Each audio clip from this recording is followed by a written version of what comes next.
Hey, I'm Joe. I'm a solo DIYer and I'm on a budget.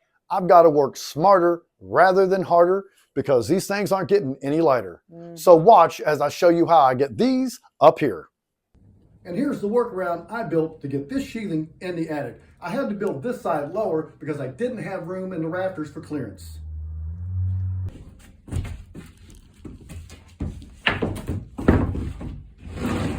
Ooh, nice.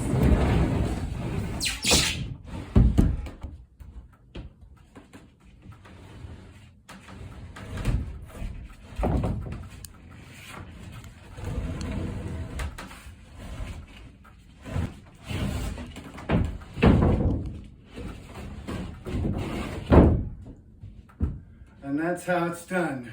Nice. That was awesome, babe. Good job.